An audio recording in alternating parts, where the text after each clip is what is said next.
So please let me welcome you to the 6th annual Mike Jackson Lecture. My name is Gerald Midgley. I'm the co-director of the Centre for System Studies, and Amanda Gregory, who's in the audience, is the other co-director.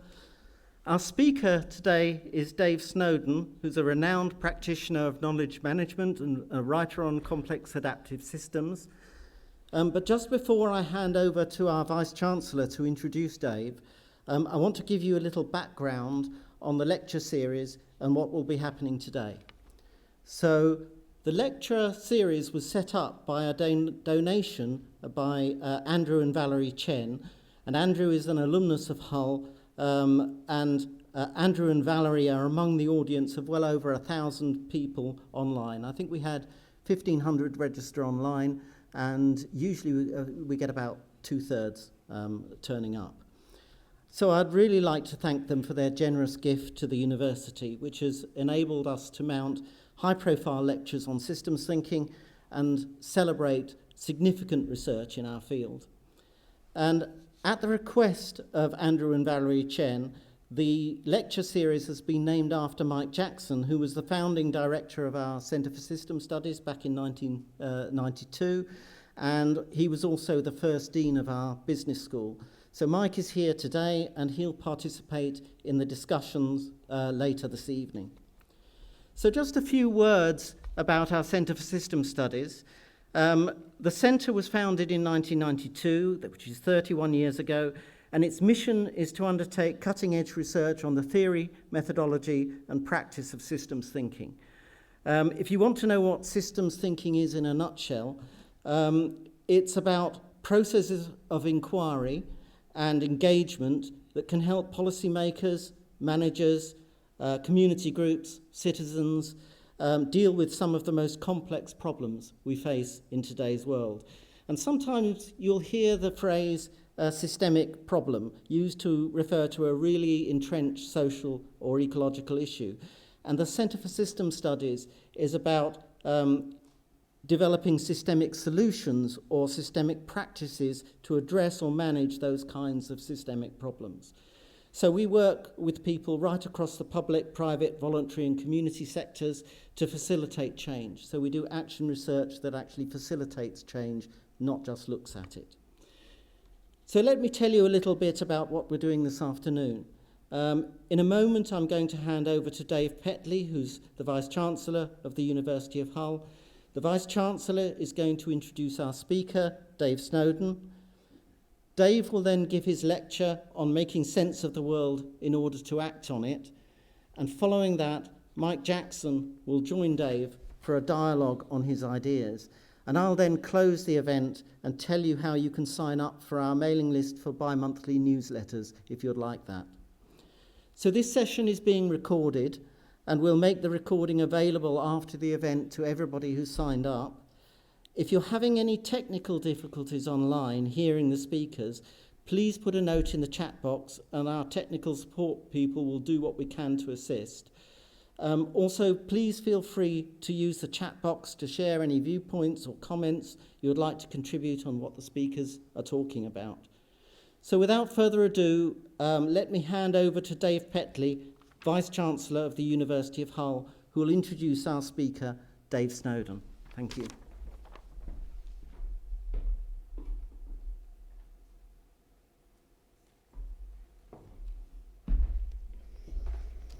So good evening. So it's my enormous pleasure this evening to introduce Dave Snowden, our high-profile speaker for this year's annual Mike Jackson Lecture. Dave is the founder and chief scientific officer of Cynefin Company. Cynefin is a Welsh word signifying the multiple intertwined factors in our environments and in our experiences that influence us in ways we can never fully understand. This is quite an apt name for his company, given that Dave has spent much of his adult life developing new ways of understanding the complexities of human experience to inform business decision-making and public policy. Dave first came to prominence when he worked for IBM, where he was the director of the Institution for Knowledge Management, and he founded the Cynefin Centre for Organisational Complexity. He was, and he remains, the principal designer of the SenseMaker software, which allows policymakers and business leaders to analyse thousands of stories contributed by citizens to inform strategic change. Dave is currently a visiting professor here in the Centre for Systems Studies at the University of Hull, and he's previously held similar positions in the University of Bangor, at Hong Kong Polytechnic University, at Warwick, Pretoria and Stellenbosch. He's also held the position of Senior Fellow at the Civil Service College and the Institute of Defence and Strategic Studies at Nanyang University in Singapore. Dave's paper with Boone on leadership was featured on the cover of the Harvard Business Review in November 2007, and he also won the Academy of Management Award for the Best Practitioner paper in the same year. He previously won a special award for originality from the Academy of Management, and his paper, entitled Complex Acts of Knowing, is one of the top 10 cited papers in the field of knowledge management. He is an editorial board member of several academic and practitioner journals, and he's been editor-in-chief of the journal Emergence, Complexity and Organisation. Dave has led research programmes for the Engineering and Physical Sciences Research Council in the UK and for the Defence Advanced Research Projects Agency in the US, known as DARPA. His time at DARPA coincided with the 9/11 attack on the World Trade Center, and he found himself investigating weak signal detection, how we can analyse large amounts of data to spot barely visible indicators of highly significant future events that decision makers might otherwise be surprised by. Perhaps unsurprisingly, the US government wanted ways to spot weak signals of future terrorist incidents so they could be prevented. Dave has been a consultant at strategic levels of government in the UK, in Australia, New Zealand, Singapore and the United States, as well as working on leadership development and sense-making with chief executives and other senior leaders in companies such as BP, Novartis, GSK, Chanel, Boeing, and many other private sector companies. Without further ado, I have huge pleasure in giving you Dave Snowden.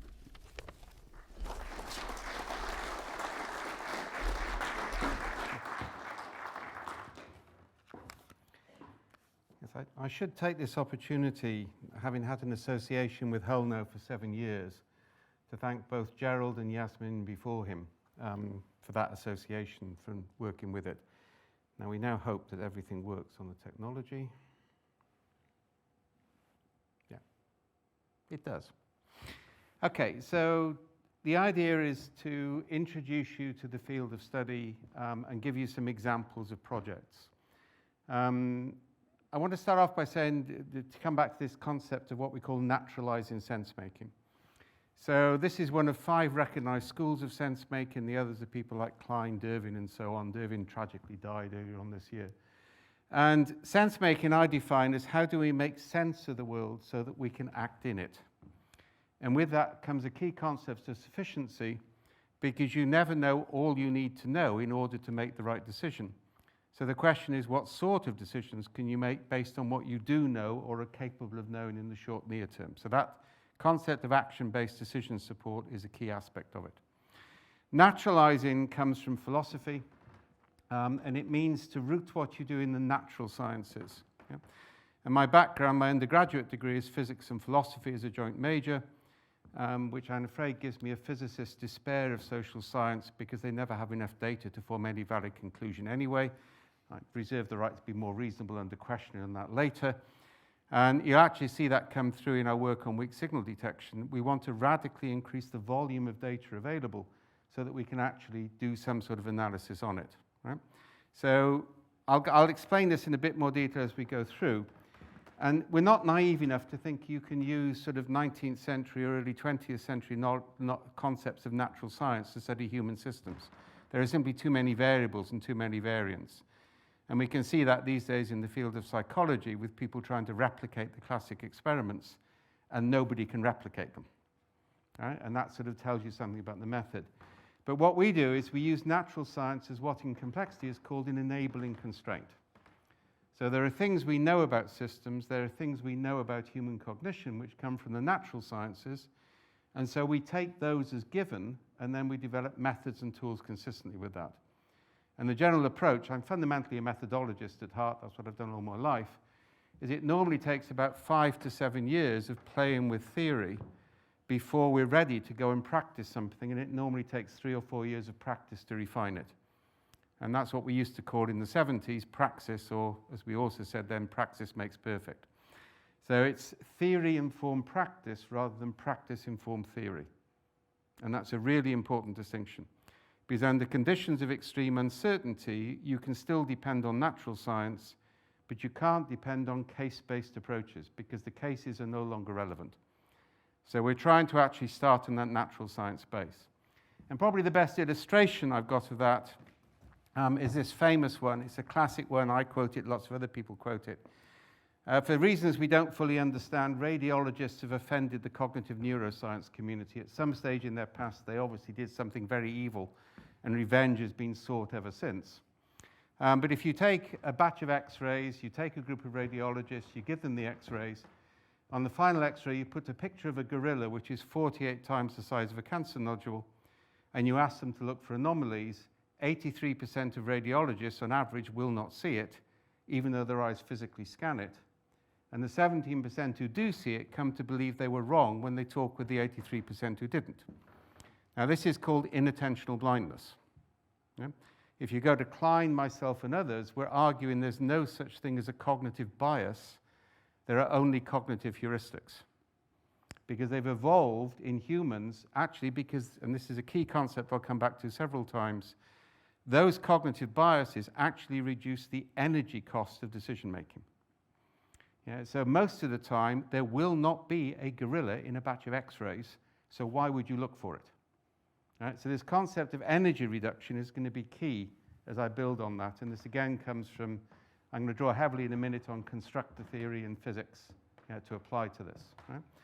So that concept of, if this is the case, then we can't afford to just train leaders to make better decisions because they won't. And the reason for this, by the way, and I'm summarizing a lot of stuff very quickly, is the most you scan of available data before you make a decision, if you come from a Western background, is about 5%. It doubles if you're Chinese, and there are reasons for that linked with the evolution of language. But fundamentally, the most you scan is about 5%. That then triggers a series of memories. Now, this is another key fact. We now know that human consciousness is a distributed function of the brain, the body, and its social environment. It isn't co-located with the brain. So basically, having scanned the partial data set, that triggers a series of memories, cognitive, physical, social. You blend those together. This is called conceptual blending in the literature. And you do a first fit pattern match, not a best fit pattern match. You satisfy, you don't optimize. Now, in evolutionary terms, we can see the reasons for this. If you think about the early hominoids on the savannas of Africa, and something with large yellow with sharp teeth runs towards you at high speed, do you want to scan all available data, look up a catalogue of the flora and fauna of the African veldt, and having identified lion, look at best practice case studies on how to avoid lions? By that time, the only document of any use to you will be the book of Jonah from the Old Testament, which is the only example I found of how to escape from the digestive tract of a large carnivore, written by a survivor. We evolved to make decisions very, very quickly based on a partial data scan, privilege our most recent experiences. And we will not see things which don't conform that. This actually explains conservative management and a lot of other things. It's why a lot of us who work in the field spend a lot of our time putting managers, and John does this and other people do this, in direct contact with reality rather than allowing them to hide themselves behind consultants and spreadsheets. Because that empathetic contact with reality is actually really important in terms of changing the way that people see the world. But it's not enough of its own right. A lot of our work now is using thousands of people, or the whole workforce, or the whole student body of a university as a human sensor network. Because if I present data to that network and they all interpret it in real time, I can identify dominant and subdominant patterns, and I confound the outliers, I can find the 17% before they talk with the 83%. And that becomes critical in creating a resilient organization. Yeah? Now, that's kind of like, we draw a lot on cognitive neuroscience on this, and that's kind of like one factor there. But the big work has always been around complexity science, and that's important. Complexity, there's various views on when it starts. I go with a subscription. It starts with Poincare dealing with the three-body problem in physics, where you realize you've got indeterminacy within the system. You then get dissipative structures with Prigogine. You get Kaufman's work in biology with the adjacent possible, which I'll reference in a minute. And you get Brian Arthur's work in economics, Brasso, myself, and others in social systems. So something which started in a physics, chemistry, biology environment has now moved across into social environments. And just to be clear, nobody is going to claim that other people haven't worked on complex problems before. But if you actually go back, we worked with gravity before Newton, but after Newton, we understand things differently. So when we can get into a scientific understanding, we can manage scale in a different way. So that's kind of like a principle. Now, the trouble with complexity is that it deals with systems which have no linear material causality. And that's really disturbing for anybody who grew up in a sort of Enlightenment model, where the assumption is if you give the right data to the right people and they have the right competencies and the right training, they will make the right decisions. And that turns out just to be wrong. Yeah? Fundamentally, a complex adaptive system doesn't have linear material causality. It has what's called dispositionality. Now, I'm going to create a metaphor here to illustrate the point. If you imagine a ring of electromagnets, sorry, my physics background is coming through now, and some of them, they can change in polarity and strength. And some of them you control, some are controlled by people you're aware of, some you've got no idea whether they're controlled or not, but they're changing. And on the surface between them, which for the pedants amongst you has a high coefficient of resistance, all right? So just to get that out of the way. You have cast iron discs of varying sizes and weights. Some are connected, some are not connected. And if all of the magnets keep the same polarity and strength, then the cast iron discs form a stable pattern. If I change one of the magnets, I can predict what will happen. If I change two of the magnets, I can predict what will happen. If I change three of the magnets, I can no longer predict what can happen. Yeah? And this is why we talk about dispositionality. Because in terms of control, if I've got a real-time feedback loop, if I look at the dispositional state, and I can control a sufficient number of the magnets, then I can actually control the emergent properties of the system. By controlling the magnets and very fast feedback loops, almost at an intuitive level, I can control the patterns. Right? So this idea, and this is a key thing, a complex adaptive system is modulated. It doesn't have causality. And therefore, identification of the modulators is the most important thing. And control of the modulators is vital, and real-time feedback is also critical. You don't have time for traditional analysis. Hence the need to use your students or employees as a sensor network. You need to be able to consult cognitively and culturally diverse groups very, very quickly in order to sense weak signals or patterns. The other thing about a complex adaptive system is you have to have a large number of entities, some of which have agency, some of which don't. So it's a necessary but not sufficient condition to have a large number of entities. The other key aspect of a complex system is the entities are defined by rich, short-range interactions. It's those very rich short-range interactions between multiple agencies which produce patterns, some of which stabilize. This is called emergence, which is fairly familiar. Now that then has consequences. So one of the things we would argue from a complexity perspective, and this is going to be slightly controversial, but I've never run away from controversy in my life. It means if you say you want to approach a problem holistically, you're making a scientific error, because you can't see a system holistically when it's got that amount of agents. And all the holism will do is actually force a previous pattern of interpretation onto what you see. Some of the work we're now doing in the Singapore government and elsewhere is to say scenario planning is fundamentally limited to the imagination of the people who can create the scenarios, and reality is often radically different.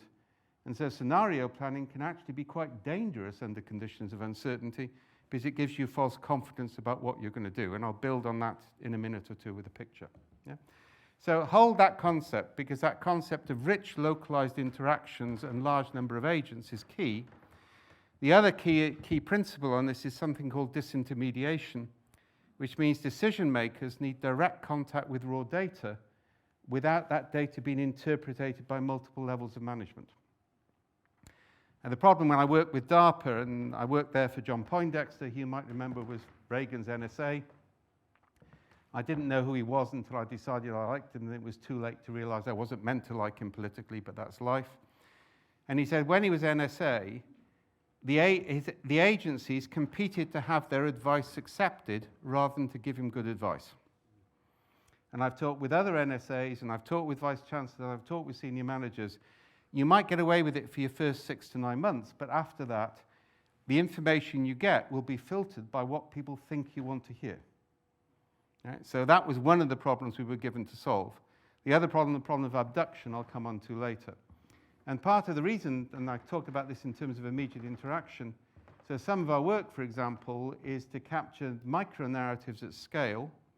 I'll get into some practical projects now. We've been working with the Dutch government in residential care homes, doing continuous narrative capture of residents, relatives, and medical staff.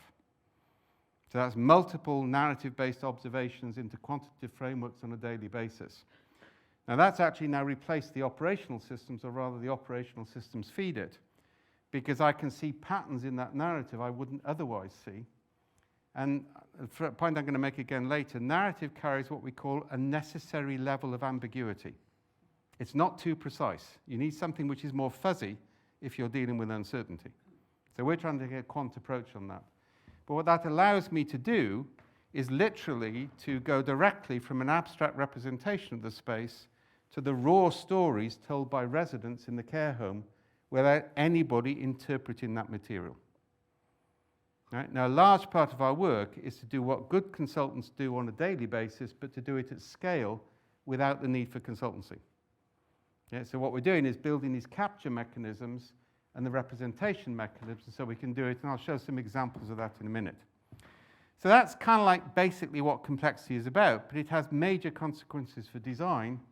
So it means if you're designing for a complex system, you need to increase the number of agents, use finer and finer grained objects because they can combine in novel ways, and you need to find a way to distribute your cognitive processes into networks because you can never make all the right decisions in the center. There's experimental work we're doing at the moment to actually, in the health service, to have decisions made by combinations of roles at clinician level without the need for bureaucracy within the system. And I'll talk about that again in a minute. I'm sort of flagging up some of this stuff as we go. So that leads me on to the Cynefin framework. And sorry about this, I don't expect somebody who's English to pronounce it the first time. It is Cynefin, right? It's easy if you're Welsh because it's phonetic. We just have a different alphabet, right? Cynefin framework evolved over about 20 years.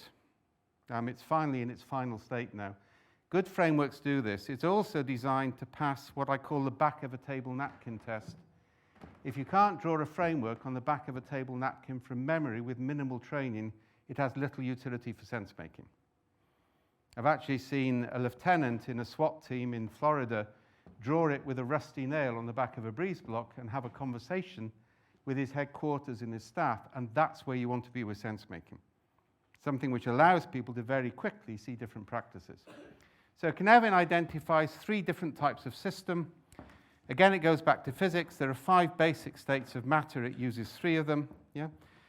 Ordered systems, complex systems, and chaotic systems. So I'll define my terms here. An ordered system is one where the level of constraint is so high that behavior is predictable. So in the UK, we drive on the left. In Germany, they drive on the right. Yeah, human beings are really good at creating order. And there's nothing wrong with that. It's good to do. It creates predictability. It creates certainty. And we do it in all sorts of ways. So that's an ordered system. A chaotic system, and there's no full agreement on this in the literature, we and most people in social science define it as a system without effective constraints. Doesn't mean there aren't any constraints there. They may be hidden, but they're not visible and people can't control them. Now, it says no effective constraints. It's effectively a random state.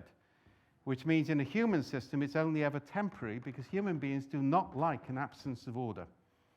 Somebody will impose it pretty quick if they get a chance.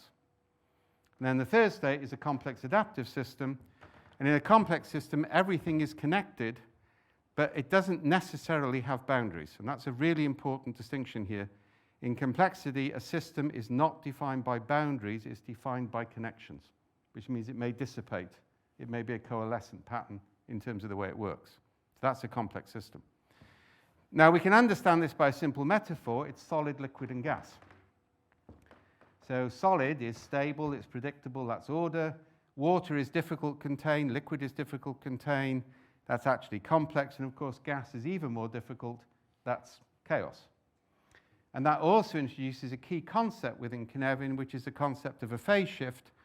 So you all remember latent heat from school. I'm just checking here, right? If you heat water to 100 degrees, it doesn't immediately become steam until you put more heat in.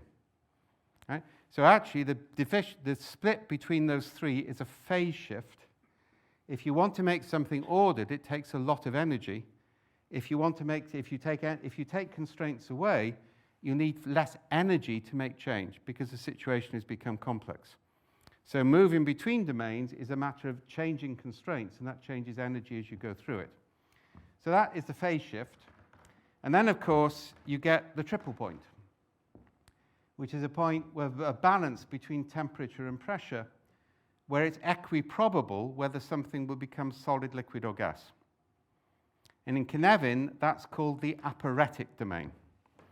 Now, I'm assuming that aporetic is not a familiar word. If you were a Greek school child, you would know it. Derrida's definition of this is the one we use. Derrida famously said, if you know the answer to a question, it isn't a question, it's a process.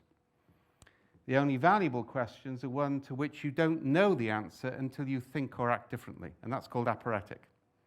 Right, so that's a key aspect of Cynefin, and it's a central domain. So the way we draw it is quite simple. Let's get this right. Basically, I can draw it like that. So that's order, complex, chaotic. And of course, we also then introduce another boundary here between where the relationship between cause and effect is clear and where it's complicated.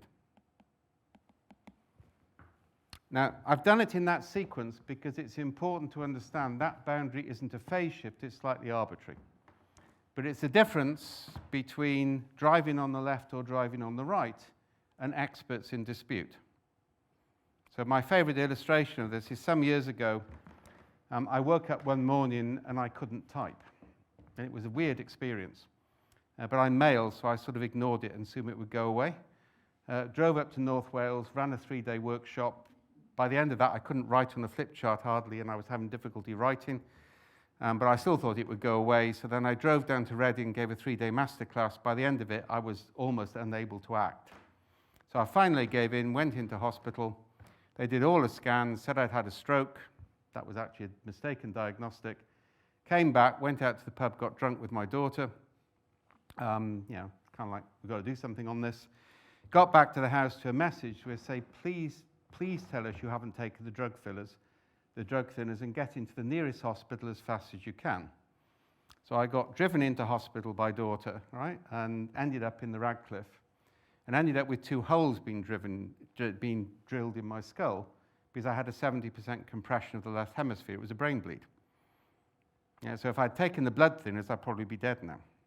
And now I'll get to the point of this story.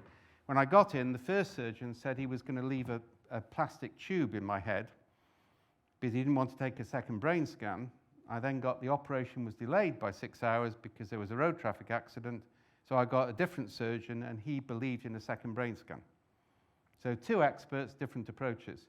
And I still remember sitting in the ward with 2 surgeons, and neurosurgeons are the most arrogant of all consultant surgeons.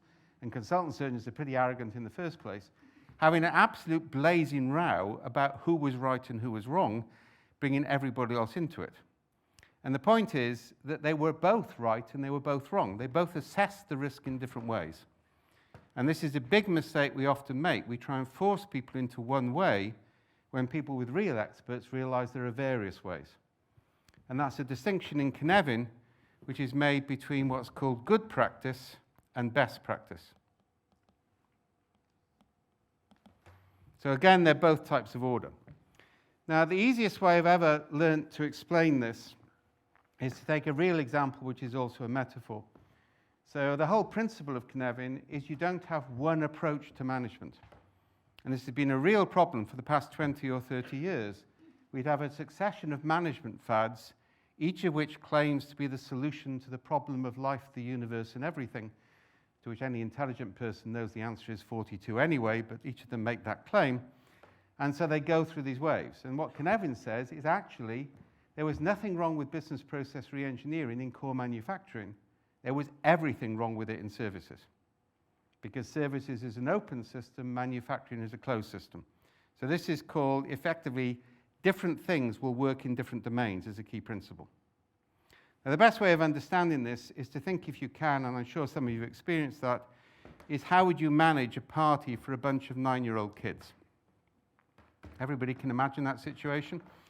And you're making the fundamental mistake of holding it in your own house. You learn that's a bad idea fairly fast as a parent. The value of community centres and church halls is they have fire hoses, and fire hoses are useful for cleaning up after the party and are occasionally necessary for crowd control during the party itself. But you're holding the party in your own house. So let's look at how we would manage the party based on which type of system we think it is.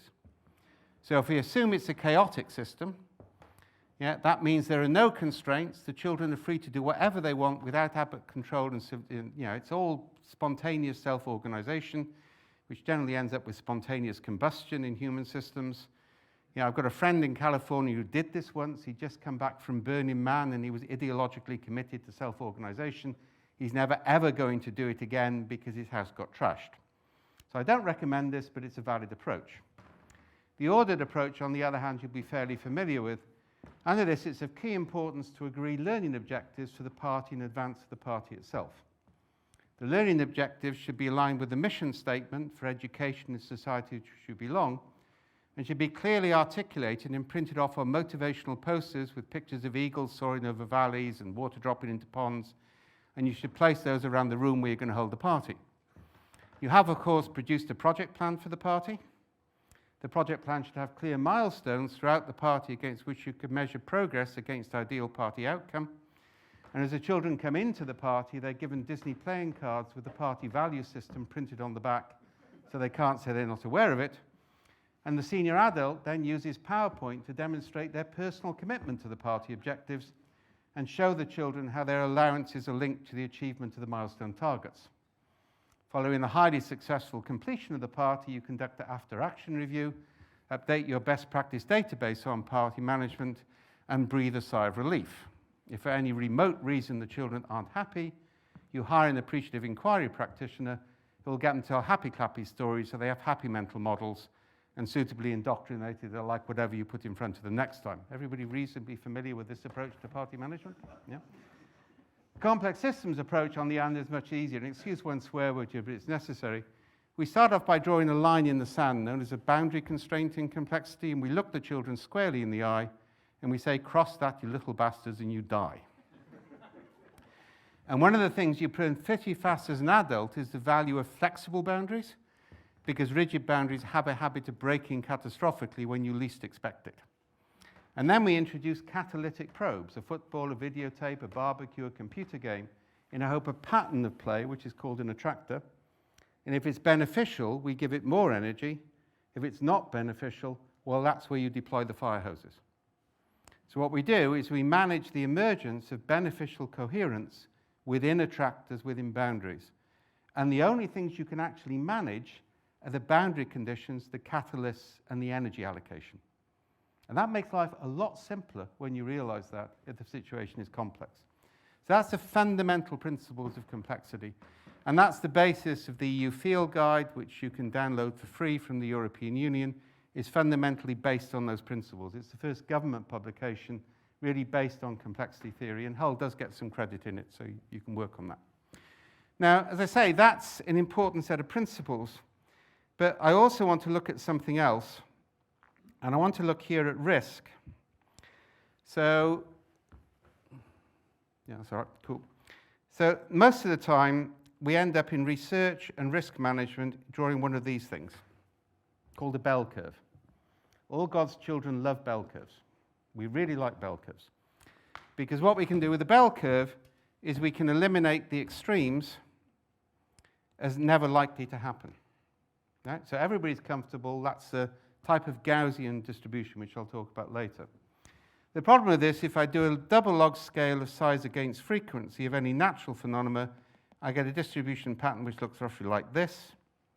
I can draw a straight line through that. It's not straight here, and that's significant. That's called a power law, which is a type of Pareto distribution. So there are a lot of small earthquakes, a small number of large earthquakes.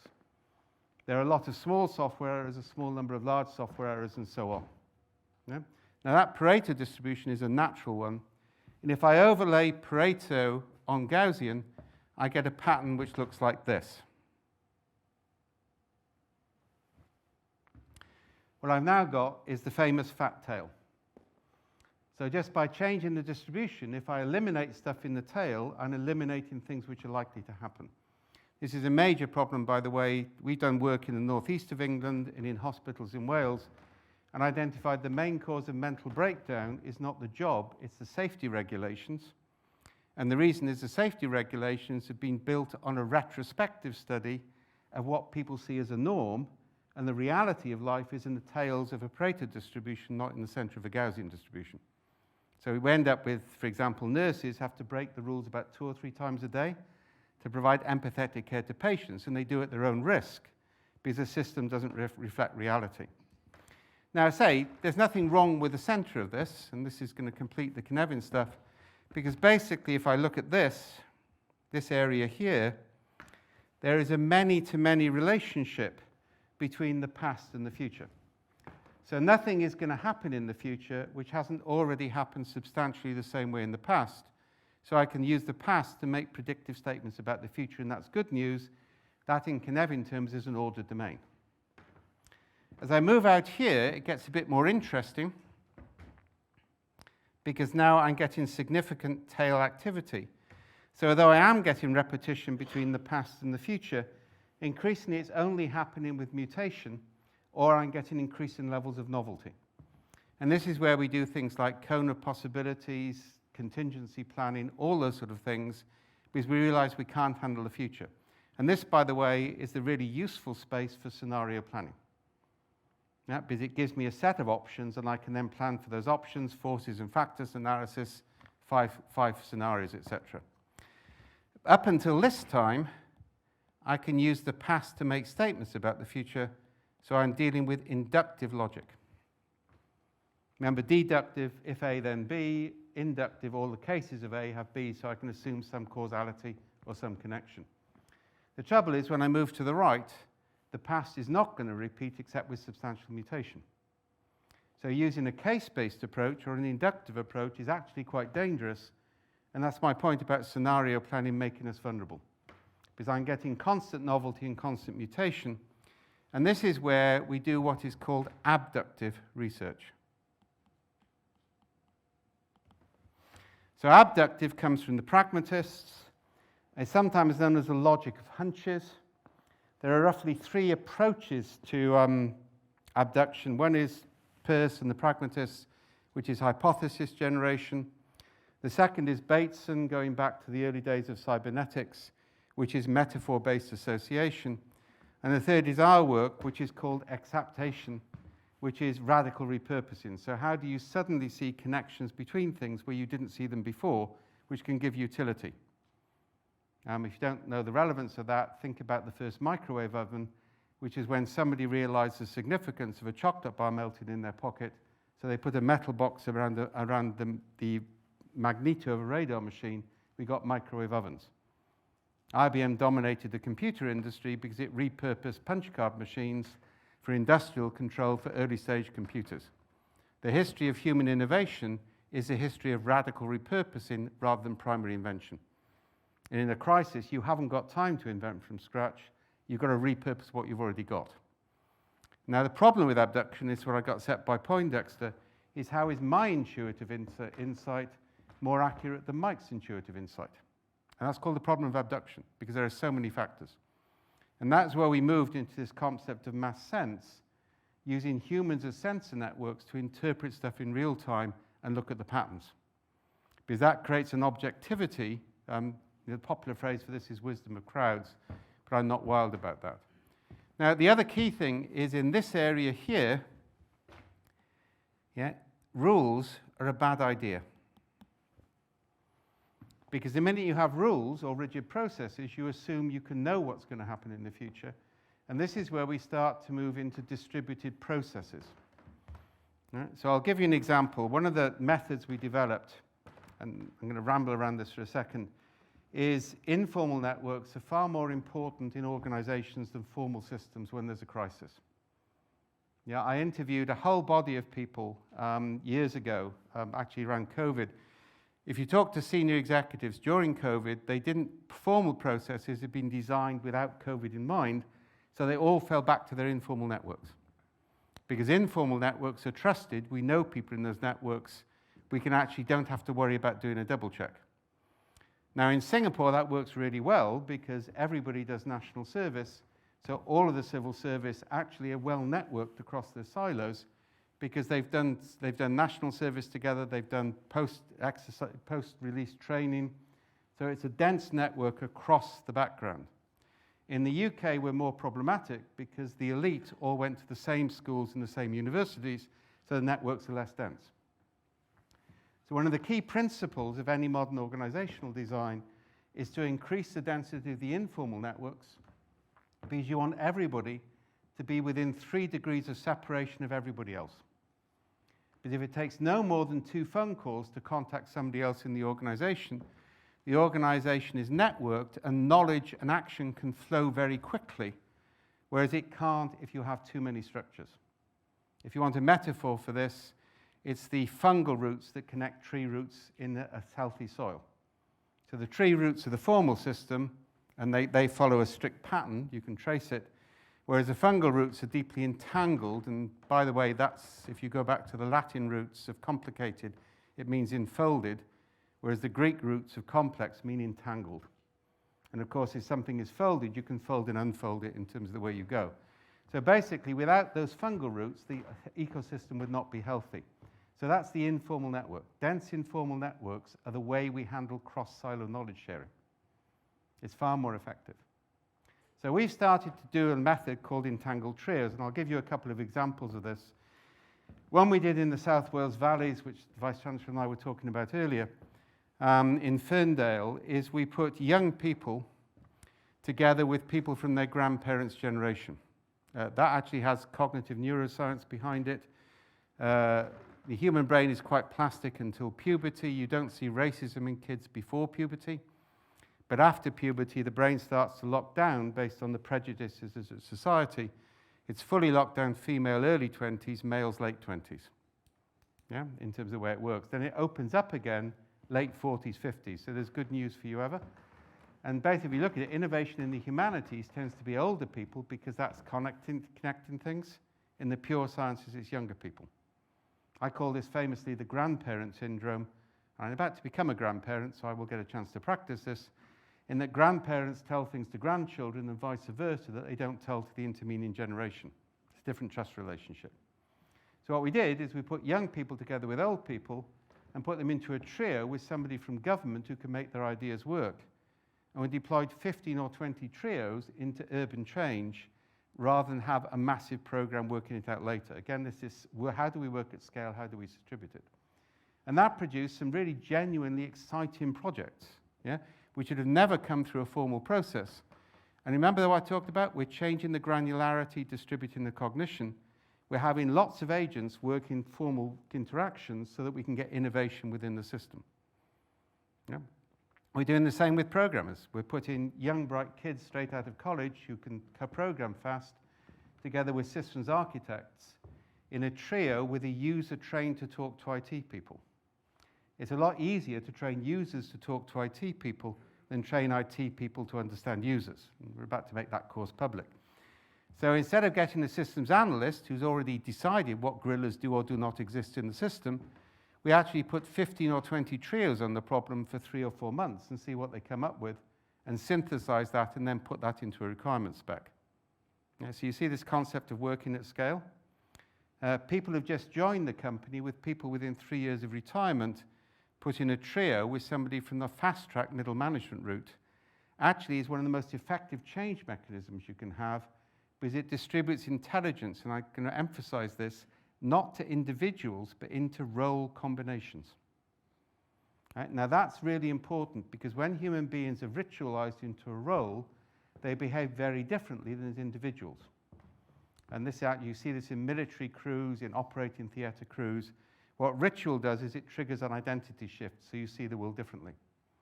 So we're now actually starting the experiments on this with both international aid agencies and with health agencies, in which if 3 defined roles make a decision, they can spend up to a certain amount of money without further control. In the aid agencies, that's really important because I might have a 50 million budget and I can't afford to give grants of less than 15,000 when everybody knows we want grants of $500. So this allows that distribution of large budgets through networked intelligence. We actually think on this from work we've done with Bangor and elsewhere is that you can actually reduce the bureaucratic cost of the NHS by about 40% if you distribute most of the decisions into clinician networks. And one of the roles is an avatar role, so it's anonymous, so nobody knows occupying the role. And that gives you transparency and it gives you financial control. And again, all of these methods and tools are being built and developed based on this basic principle of complexity. You want small things interacting in novel ways. You don't want big things because they're too structured, in larger numbers. Yeah?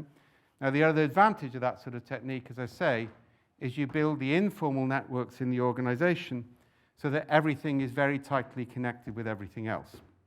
And I say this principle is key because this is the space where most decisions are made. If you look in hospitals, most of the rules are based on single morbidity. The reality is most people admitted into a hospital have multiple morbidity, and that changes the game. Right? So this is a horses for courses, if you want to use that British phrase. There's no problem with rules if you've got order and constraints.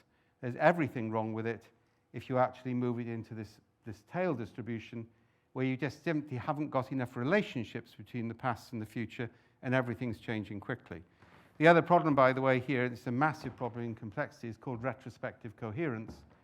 If anybody looks backwards with the benefit of hindsight, they can see a causal link. So if you've ever read the congressional report on 9/11, it ends up with this wonderful phrase, why didn't we join up the dots? Everybody's heard that? Yeah, virtually every commission of inquiry ends up with that phrase. Okay, well, let's give you the mathematics of dots. Right? If I have 4 dots, then there are 1, 2, 3, 4, 5, 6 connections. So 4 dots, 6 connections, 64 possible patterns that can form from the dots and the links. If I go up to 10 dots, and I'm not going to ask you to guess this, but I generally find the more senior people, the lower the estimate is. I've had people estimate 60, 200, 300. It's actually just under 3.4 trillion. If I go up to 12 dots, it's just under 4.8 quadrillion. It's called the emperor's chessboard if you go back into narrative. You know, a sage asked for a reward by the emperor, said, I'll have 1 grain of rice on the first square of the chessboard and double it thereafter, and there wasn't enough rice in China. How many dots are there in the human system? How many possible patterns are there? With the benefit of hindsight, anybody can see a linear connection and claim causality, but critically, hindsight doesn't lead to foresight in a complex system, and that's key to understand.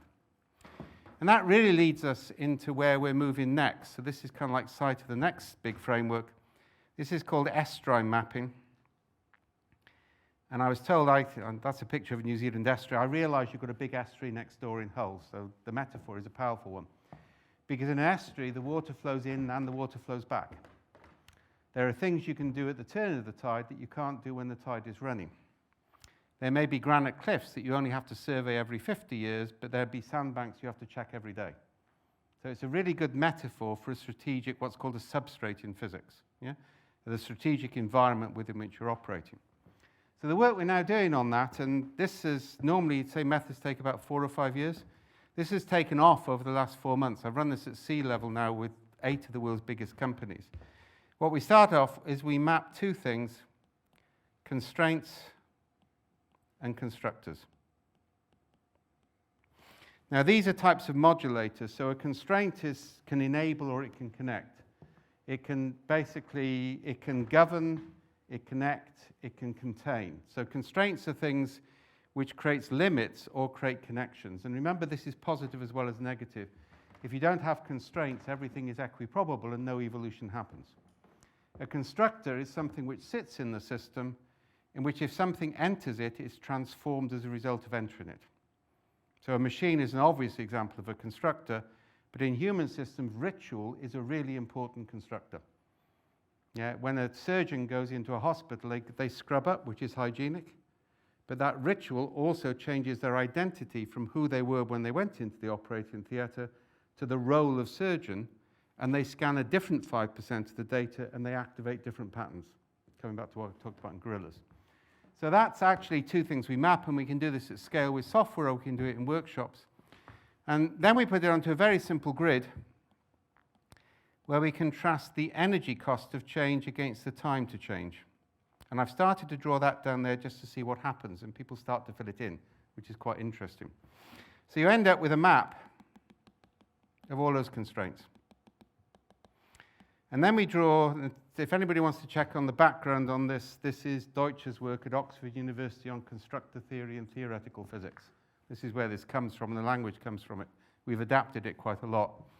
You get people to draw a line like this, and this is called the counterfactual line. So stuff to the right of that is fundamentally not going to change. Yeah, the energy cost of change, the time to change is too high, it won't happen. And then we also draw a liminal line. So these are things that the actors, sorry, change the color on that. These are things that the actors can't change, but other people can. This has been quite interesting. We did this with one of the big pharmaceutical companies in Switzerland about a few months back. The minute we presented this to 3 board members, they said, but we can change that. Why didn't somebody ask us? And that's actually quite an important principle. You're not looking at outcome, you're looking at changes in the current situation.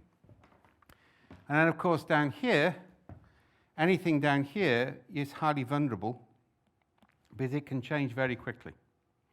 This is the only area in which you can operate. And this now gives me the key principle of complexity theory, which I really want to start to finish on, which is we don't manage the future state, we manage the present. Yeah, as Seneca famously said, and I can't remember the exact quote, why do we give up the certainties of the present for the uncertainties of the future?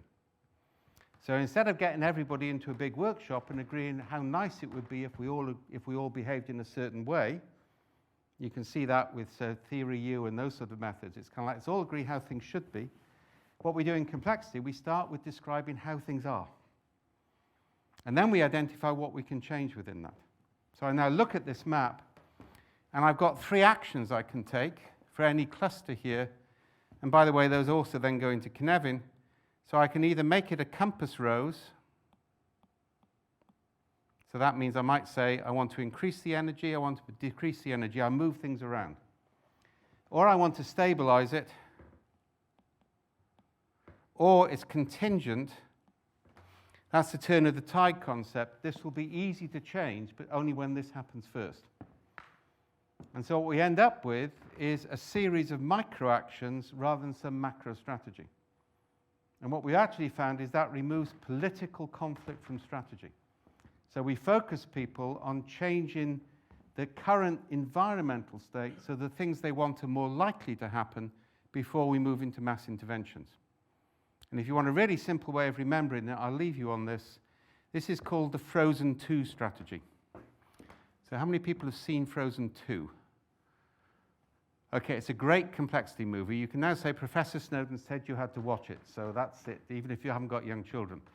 So in Frozen 2, the real heroine of the Frozen series was Anna, the younger sister without the magic. In a moment of despair, when she thinks she's lost her sister, and she's lost her mentor and everything else, she sings this beautiful song, subsequently made famous by a Ukrainian refugee, all I can do is do the next right thing. Yeah? And in complexity theory, that's called the adjacent possible, if we go back to Kaufman. So faced with the more I understand my current situation, the more I understand where I can go next, the actually more resilient I am and the less risk my strategy is. So I map the present rather than trying to close a gap between an ideal future state. I identify the adjacent possibles, and then I move forward. And that leads me into my final slide before we get into discussion on this. This is actually basically a topography. So this has actually come from presenting a situation to 1,000 employees and get them all to assess that situation into a quantitative framework in real time. In this particular case, we were mapping culture. Yeah? Now you can see from that map, and this is a Ben Troll tribute to Stu Kaufman for this, I've got 1, 2, 3 distinct cultures. So what we now do is we actually decide where we want the system to go. This is called vector theory of change. And we've done this by capturing micro-narratives that people don't experience. So to move from there to there is too big a shift, but I can make that move, and I can make that move. And this is a vector, and I can measure it. I can measure direction of travel, yeah, and actually velocity of travel and energy consumption, and that becomes a new KPI for complexity.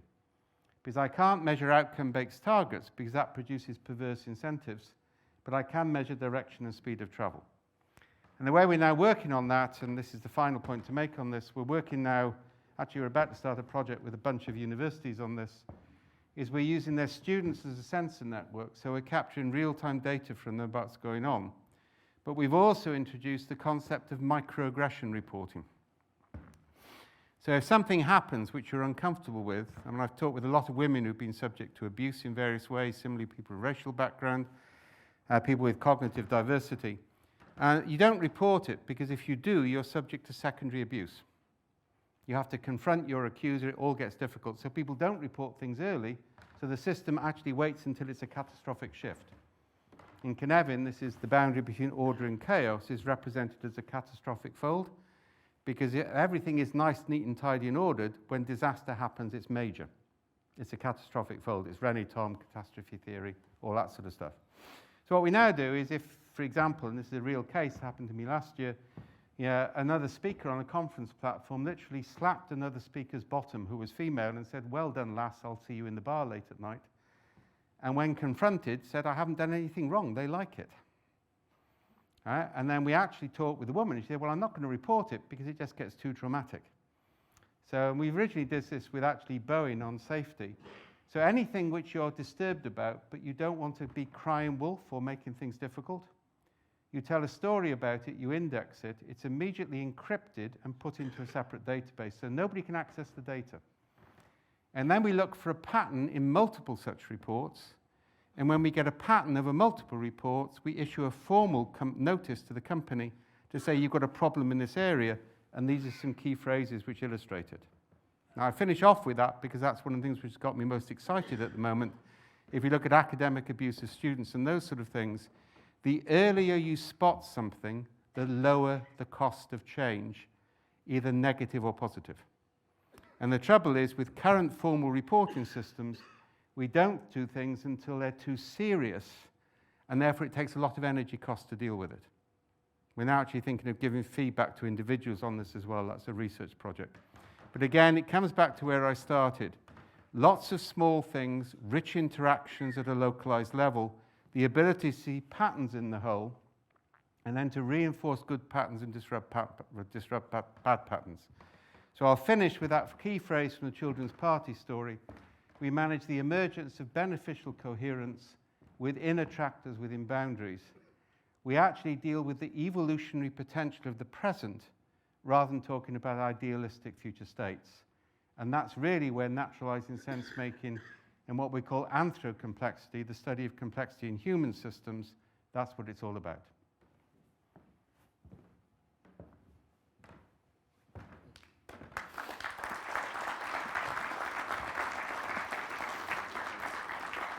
I think you just come up, don't you, Mike?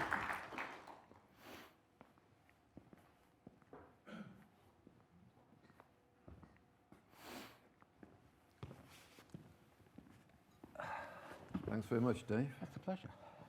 It's one hell of a lot of material covered in a very elegant way. Thank you for that. Is it Cynefin? Cynefin. Cynefin? Cynefin. Cynefin. Right, I can speak Welsh now. So it's We'll get you on to Hiraeth next, all right? Yeah, you've just got to learn to speak Yorkshire, Dave.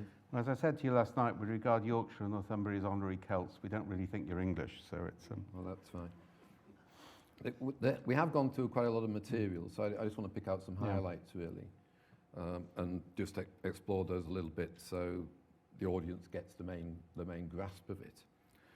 So I'm going to start by asking about your approach to complexity, because it differs to other complexity theorists. I'm going to go on to the highlights of Cynefin, and then the field guide, which I think provides a nice methodology, which you don't often get from complexity theory, estuarine mapping, and then the difference between complexity and systems thinking, which has been a subject of some discussion and debate. I like stirring pots. It's not... So in the complexity theory, as far as most people will have heard of it, they probably associate it with the Santa Fe Institute. There are various schools of complexity theory, but the really well-known one is the Santa Fe Institute, which seeks, again, to use science to discover law-like relationships which hold across all types of system. Now you've been very much opposed to that and put forward this notion of anthro-complexity rather than what you called computational complexity from Santa Fe. So could you just explain that a little bit? Yeah, I think it's not that I'm opposed to it, but I think one of the things philosophy teaches you is to make distinctions. I mean, philosophy is opposed to homogenization because then you get no meaning. So to me, it's a distinction, and I'm not opposed to it. So for example, Boyd's algorithm, which is a classic one, which explains flocking behavior of birds and how Italian drivers drive south of Naples, is really useful, right? The trouble is that human beings, as I've said several times at Santa Fe, are not ants. Yes. They have intelligence, they have multiple identities and the ability to switch before it, and they have intentionality, which is really key. So they have different types of agency. So to me, the study of complexity in human systems, we can't deal with entirely through simulations. And it's a genuinely transdisciplinary study, so we bring in cognitive neuroscience, we bring in material engagement theory, we bring in Deleuzian concepts of assemblages, we bring in Derrida.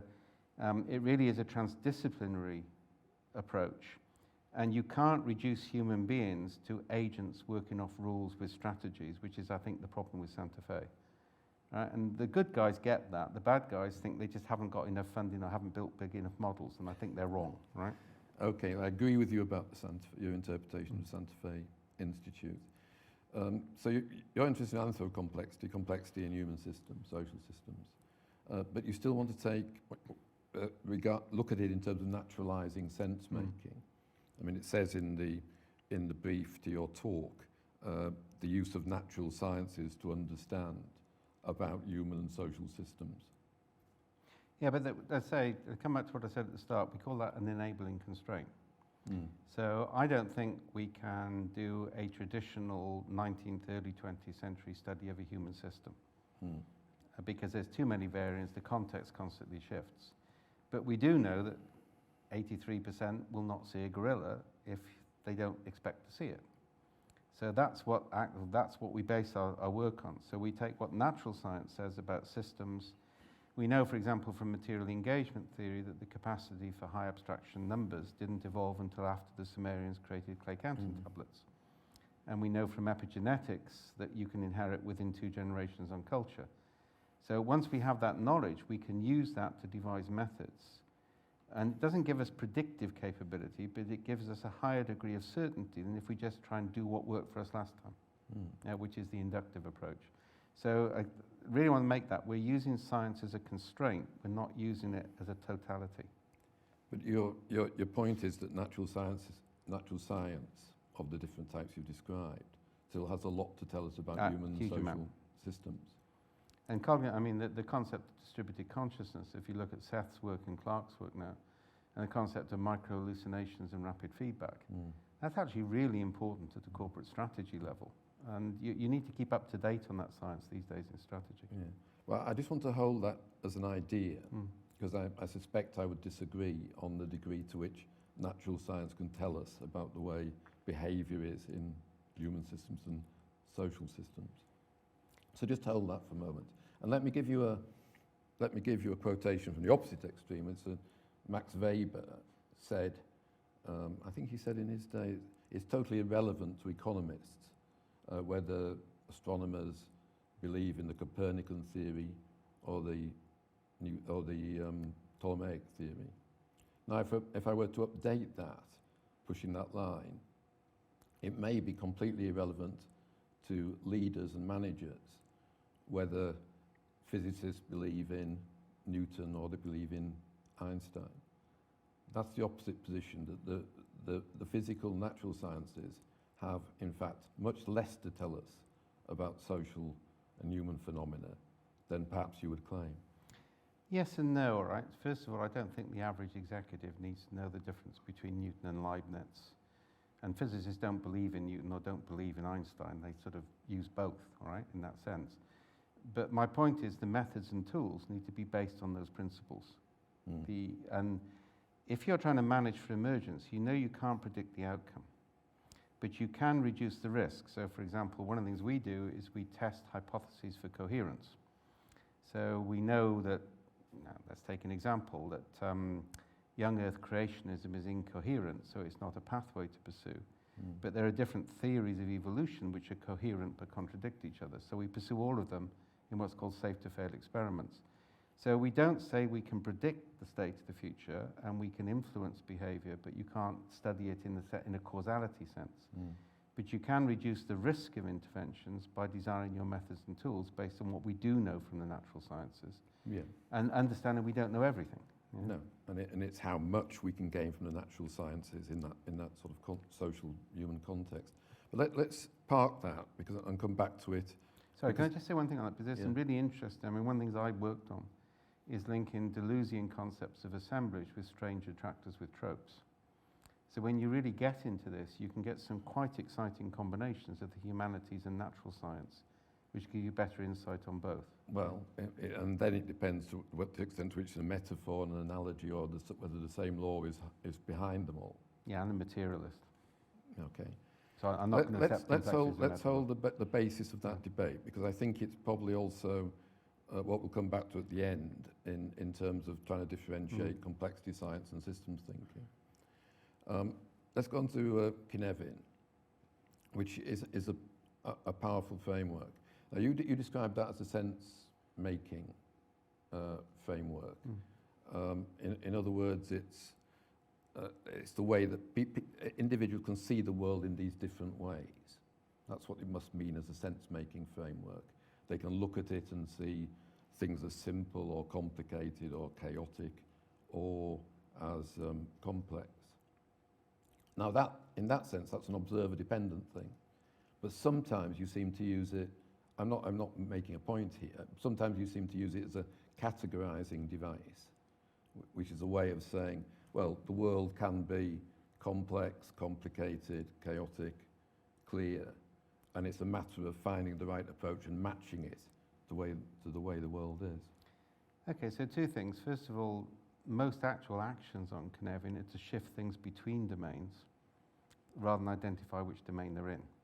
But these domains are real things for you in the world. Domains are real things. So what we basically, if I do it academically, we say there's ontology, epistemology, phenomenology. So there's the way the world is, there's the way we know the world, and there's the way we perceive the world. Now, they never fully align, so a lot of our methods are about increasing the friction between the three. So we recognize perception as part of it, but it doesn't. You then don't go into social constructivism or postmodernism and say all perspectives are equally valid. So, for example, one of the things we do with executives, and this is a really simple example, is we'll take a body of narrative which we've captured and interpreted from which have been interpreted by their employees in a similar way. We then present it to the executives and say, interpret it the way you think your employees interpret it. Then we show them the difference. What we're doing is we're increasing the friction between the reality of their employees' attitudes and their perception. And they can't challenge that because they've both been through the same process. Now, I could go into other methods, but we basically say those three are like, Cynefin can be shown as three discs. In fact, it sometimes is shown. and this is not Neoplatonism, to be clear. There's the way the world is, there's the way we know the world, which is independently of perception, then there's perception. And the interaction between those is what you need to focus methods on. You'll never get them fully aligned, but the more you can align them, the better. I like the notion that you need a multi-ontological framework, which is what sometimes you've called Kinefi. But I'm still concerned that you confront a complex situation in the world, and your purpose with which you confront it is clearly going to determine whether for you it's clear, or it's going to have all these aspects, isn't it? Yeah, but I think, one of the ways, for example, we define Cynefin in operational practice is we use narratives of the organisation's own past experience to define the states and define the boundary conditions. So we're doing narrative matching, and we can automate that matching. Yeah, that's one of the things you do with sense-making software. So we can basically say to executives, you've got this pattern, best guess of the system or your employees, yeah, is that it's complex, but it could move in this direction. And I say, because Cynefin is really about movements, what you So really want... It's the best guess. It's the best guess, all right? And then by doing lots of micro-interventions, not one macro-intervention, you reduce the risk. You increase the friction, you increase the possibility of success. So effectively I have a portfolio of multiple interventions, and then the things which work are more likely to be aligned with reality than the things which don't. Yeah. No, I understand that, but I like the notion of a best guess. You're trying to recognise what the situation might be like and the best ways of addressing the problems in that situation. I just wanted to get away from the notion that the world was easily categorised into these different states. Yeah, although, you have three fundamental states of nature, right? So you have superconductors, solids, liquids, gases, and plasma. And I don't think I have that in social systems. Yeah, I think you do without a metaphor, actually. I'm playing with superconductors at the moment. I think we may have that in human systems, and we haven't realised it yet. Okay, well, that's a remarkable claim. The field guide, I know we're limited on time, the EU field guide, I personally think is a big step forward for complexity theory, because it provides us with a methodology and ways of action, and takes us through processes, iterative processes that we can actually use. And that has 4 stages, and the first one is assess, which I think is a useful one. So that, to take an example, with COVID, and you use this example, I've used this example, it's probably one of the things on which complexity theorists and systems thinkers agree, that in the early days of COVID, people assessed it, in your terms, as a complicated situation that they could potentially model using epidemiological models to trace the course of the pandemic, to decide when to introduce the constraints, if you like, of masks and people living in, staying in home in isolation, or closing the airports or whatever. Now, in complexity theory terms, systems terms indeed, the problem was that it was complex, that it involved, we didn't understand the nature of the virus, its transmission rates, how it's transmitted, and more than that, we couldn't grasp how people were going to react to what politicians were telling them or what experts were telling them. So that's a good example of the assess. Yeah, it is, and I think, there's a couple of things. One is, if you look at the way Jacinda responded to it in New Zealand, she actually did what we would prescribe from a complex perspective. She made decisive decisions to keep her options open. Yes, exactly. And, one of the things about leaders is that the more you get promoted, the fewer decisions you actually get to make and the angrier customers you meet, all right? That's the consequences of promotion. Yeah. The only time you really get to make decisions is in a crisis, and we're now starting to train leaders to make option-based decisions rather than solution-based decisions. So that's one thing. The other thing the EU Guide talks about, and we've been talking with the International Baccalaureate about this, we've done experiments in Wales, in Colombia, in Sweden, and elsewhere, is we actually want to use schools every kid at the age of 17 as part of a distributed sensor network, because that allows us to measure attitudes at a school board level. And I argued 8 years before COVID, if we ever get a major pandemic, because we knew a pandemic was coming, it was just a matter of when, and we can't know what the next one's going to look like, and it's bacterial, right? We need to be able to measure attitudes at a local level, because we can't do countrywide lockdowns. I still remember writing that. Yeah? And so this is why one of the big things in the EU Field Guide is you build your informal networks, you build your distributed sensor mechanisms before the crisis so you can get more objective data in terms of the way you make decisions. Yes. But that training people, I mean, Sweden and UK are interesting because they made the decision as late as they possibly could get away with. But then you see the difference between Swedish culture and British culture produces a different effect as well. And again, that's an illustration of the complexity of the situation. Yes, and we can use the next 3 phases of the field guide to perhaps talk a little bit more about what you were saying. That the second phase is adapt, which is, in a sense, the field guide is written for leaders in crisis. If you haven't done all the things I've just talked about, Then that's you've when got you to do them them quickly. afterwards, and then you create the sensors. Yeah. You cut across the silos. You create the teams which can do the thinking and coming up with the new ideas, and then the exact is moving from where you are, fail-safe experiments, Radical repurposing, stabilising the repurposing. situation, moving forward. yeah, and then the transcending is when And there's a new stage states just come between about. those. There's actually really 5 stages. The middle stage is called the apparatic turn. yes, And that's where you work out which domain of Cynefin you're going to solve the problem in. okay, So is it ordered? Is it liminal ordered? Is it complex? Is it chaotic? yeah, And that then gets repeated at a fractal level through that process. yeah, okay. The final element of is the estuarine thing, which is potentially baffling for the audience, as you said, because we have an estuary here and they think of estuarine mapping as, for you, you're using it as an analogy. And as you said, you think it's useful because some parts of an estuary will remain the same, if it's cliffs. Humber's a great example, sandbanks change all the time. Water comes in and out, and there's certain things you can do when a tide comes in, when a tide goes out, or when it's on the turn. I mean, what does one do with that sort of information? On the Humber, if things are shifting all the time, you actually need an expert or a pilot You've got it.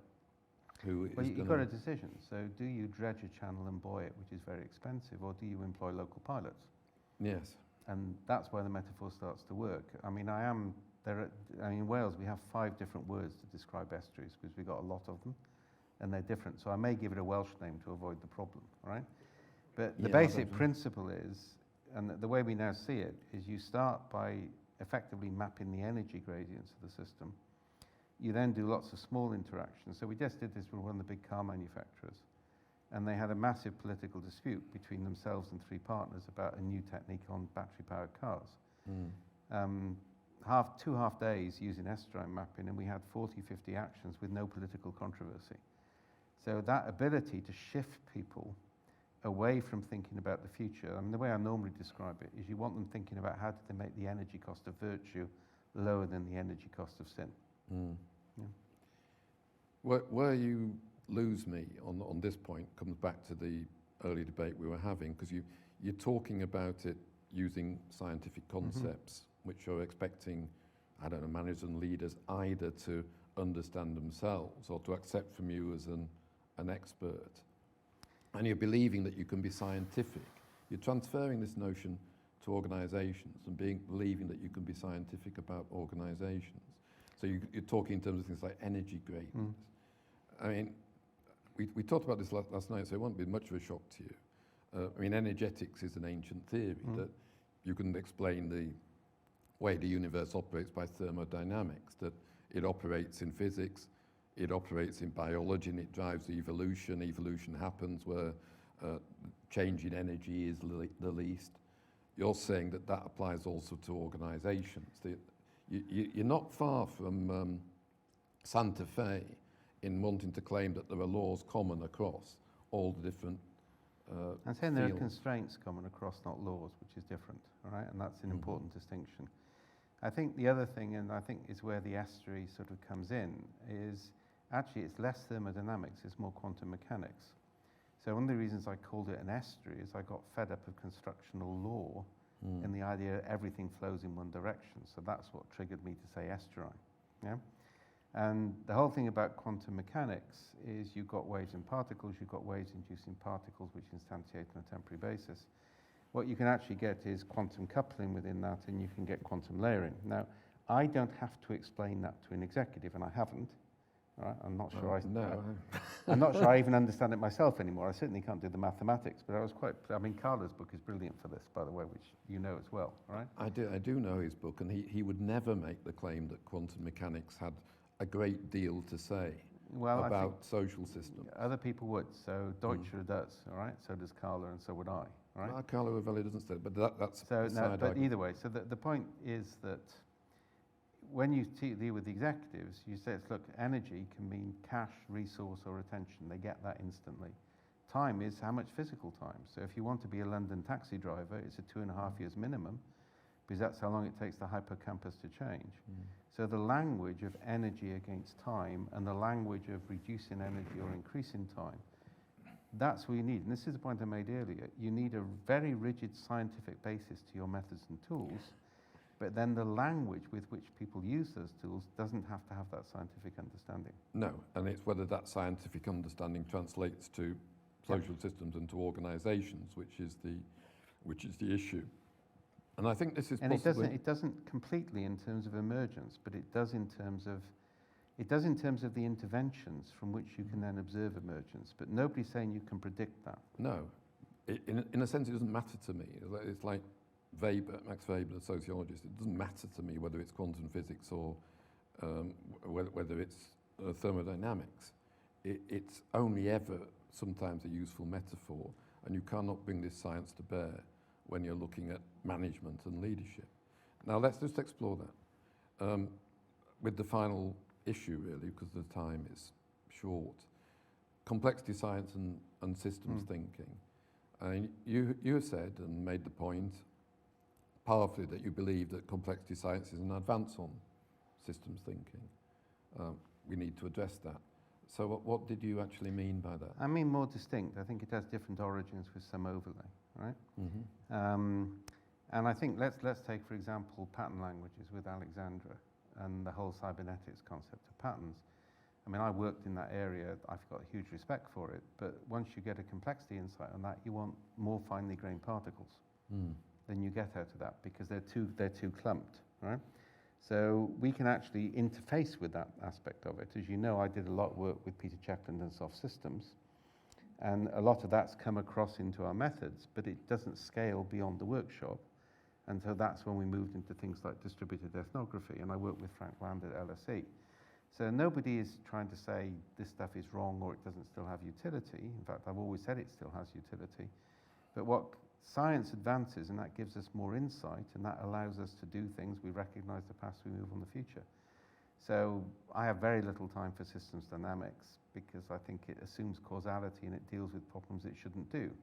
I've got a lot more time for cybernetics if it would just change the granularity. Yeah, and soft systems is still an underlying metaphor, right? But I think that one of the distinctions is this metaphor with reality distinction. And the concept that systems are defined by people's perceptions, which we wouldn't accept. No, and you're being very polite. You've said you previously said it in much stronger terms, and you've made the point that you believe that complexity somehow. We're back to the same argument. Complexity is a science, where systems is thinking, and I like that actually, because if you're just taking complexities. Again, we talked about the science has its areas of where it works well. You talked about it with the three-body problem, organized simplicity. Yeah. You've just got a number of variables. Science works well in disorganized complexity. You do statistics, and when you're trying to work out the behavior of gases. It doesn't work well in the field of organized complexity. The Weaver Rockefeller Foundation guy put it that way, and he was the natural science director. And that's where all the important issues of politics, environmental issues, social issues, economic issues lie, this area of organized complexity. You believe that complexity science is a new science, since Weaver was talking, that somehow can make inroads in this area where traditional science has not done. And to me, I don't believe that to anything like the same extent. Like, for example, I will accept what you say about limits on cognition. We can only keep in our minds 7 plus or minus 2. Miller's number, yeah. Miller's number. But I mean, these constraints are small, and with those constraints, there are still vast differences in the way we think about the world, the way organisations plan themselves, the way we act in the world.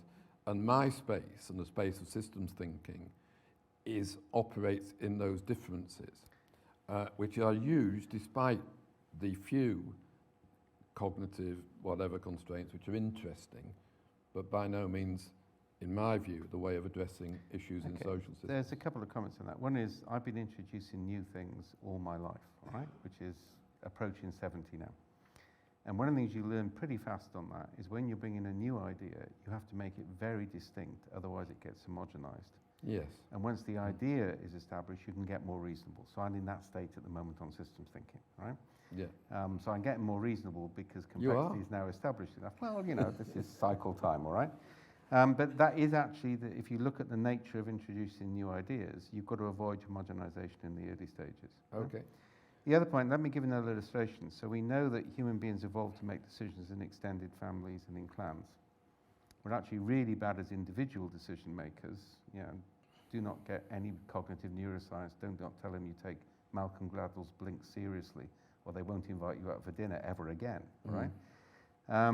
But basically, what that means is the optimum number of decision makers in an extended family is between 3 and 5. And we've evolved to compromise in groups of that size, but not in larger groups. Now, once you know that, the way you design distributed decision making changes radically. So what the science gives you is much better starting conditions. And I think that's where we're coming from, is complexity is all about describing the present, starting things off, monitoring. It's not about predicting or defining the future. So that's my big disagreement with Sharmaga and Senge, is they decide a future state which is actually culturally biased by their own background, which means they won't see things from, say, indigenous groups. And we do a lot of work with indigenous people who are seeing things in a very different way. So the more you focus on multiple perspective description of the present, the more you eliminate incoherent ideas very quickly, the easier it is to manage emergence from a more beneficial state. The operating in this particular space, as complexity theory and as systems thinking does, I certainly accept and respect that there will be ideas that we can take from science. Of course, we're limited as human beings, we're embodied minds. And the difference is that systems thinking operates with, if you like, not top-down understanding, but it operates with meanings and the meanings that people bring to their situations. And it seeks to help decision makers and leaders to articulate their worldviews, their perspectives better. It seeks to avoid groupthink by challenging different ways of thinking. And it's developed quite sophisticated methodologies for that kind of work. And I suppose my claim would be that most of the interesting, important aspects that happen in organisations are actually much governed by the way people think about the things and the way they operate on the basis of the way they think about the things. And the science, important though it is a relatively small aspect of what's interesting. Now, I should be slightly wicked here to make the point, right? Good. Newton's methods were really useful within a certain set of boundary constraints. But once we got quantum mechanics and general relativity theory, we didn't confine ourselves to Newtonianism, we actually moved on and dealt with things. We did, Dave, but that's irrelevant to social systems. No, it isn't, all right? And the point that I'm making on this, and I'll come back to the real issue, the thing I'm fascinated about with the pattern languages, is I would like to take those pattern languages, I'd like to put them into narrative databases, but then I'd like to break them down into smaller components, because they're too coarsely grained at the moment, yeah? Now, that means we can take something from cybernetics and we can use complexity science to modify it, and then we get a better method, right? So that's the sort of way we're now starting to think, Yes. is to recognize that, yeah? Yeah. But I shouldn't homogenize everything into complexity theory, just like you shouldn't homogenize everything into critical systems thinking. But we both tend to do it, so there's a mutual confession there. Right? Okay, we're probably out of time, so I think I've learned to speak a bit of Welsh, and I hope Dave's learned to speak a bit of Yorkshire. So thank you. Oh, I've got to present you with this. Oh, thank you. I've got to present you with this gift. Huh? I don't know whether to knock you over the head with it or to... We'll decide that later. Okay. All right, thank you. It's an outstanding contribution. Oh, The God. system thinking, okay. Who's responsible for This this? is metamodernism. This is ironic sincerity. So you've obviously joined the metamodernists at this point. I'll just cross the... No, that's all right. I shall treasure it. Yeah. Okay. Thank Thanks, you very Mike. much. Cheers.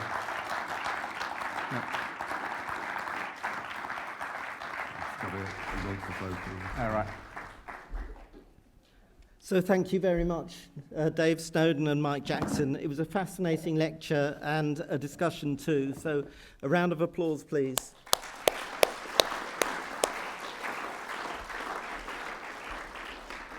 I have four other people to thank for their tireless work behind the scenes. So there's Heidi Westerdale, Emma Webster, Sophie Turner and Joe Bishop handled all the logistics and publicity and technical details, and this event simply couldn't have happened without them. So thank you very much.